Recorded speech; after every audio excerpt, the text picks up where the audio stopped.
livre s'appelle L'ami Louis, puisqu'il parle de Louis Guillou, qui était le meilleur ami d'Albert Camus. C'est un écrivain très talentueux, qui a failli avoir le Goncourt et qui a eu le Renaudot, et qui a traversé le XXe siècle avec ses engagements.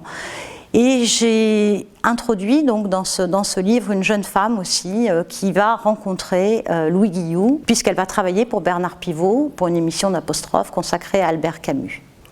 Alors les deux personnages principaux qui sont Élisabeth, cette jeune femme, et Louis Guillou sont deux personnages qui sont un peu en apesanteur entre deux lieux. Louis Guillou, ça va être Paris et la Bretagne, Élisabeth, ça va être Londres et Paris. Néanmoins, on va aussi aller à Venise pour retrouver un amour perdu, et on va aussi aller en Algérie puisque Louis Guillou rendra visite à Albert Camus. On ira à Lourmarin, enfin on voyage beaucoup dans ce livre. L'histoire débute en 1976 et se termine en 1980, qui est la mort de Louis Guillou. Néanmoins, Louis va être obligé, pour raconter sa vie à Élisabeth et pour préparer donc le grand entretien d'Apostrophe, de se replonger dans son passé. Et il va donc évoquer son voyage en URSS avec André Gide dans les années 30. Il va évoquer aussi son Goncourt raté. Il va parler des réfugiés espagnols qu'il a aidés à Saint-Brieuc.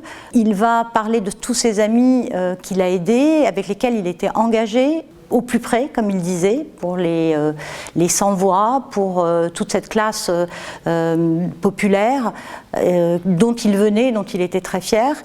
Et on va comme ça parcourir le XXe siècle avec ses combats, ses engagements, ses passions et ses amitiés.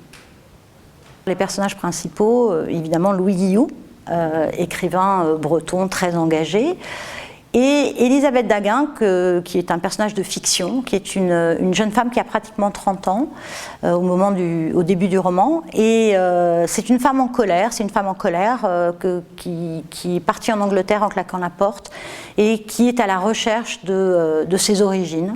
Et en rencontrant Louis Guillou, elle va comprendre que parfois on fantasme un petit peu sur ses origines et sur ses recherches.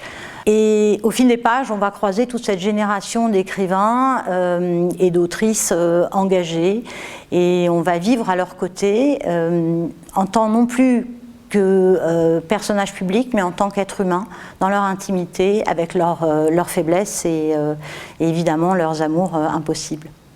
Ce livre est en fait un double hommage à Louis Guillou, un écrivain qui était un ami de mon père et que j'ai eu la chance de rencontrer plusieurs fois et dont j'admire l'œuvre, et aussi à toutes ces jeunes filles qui un jour décident de claquer la porte de chez elles et partent en quête d'une autre vie pour finalement peut-être comprendre les erreurs que leurs parents ont commises.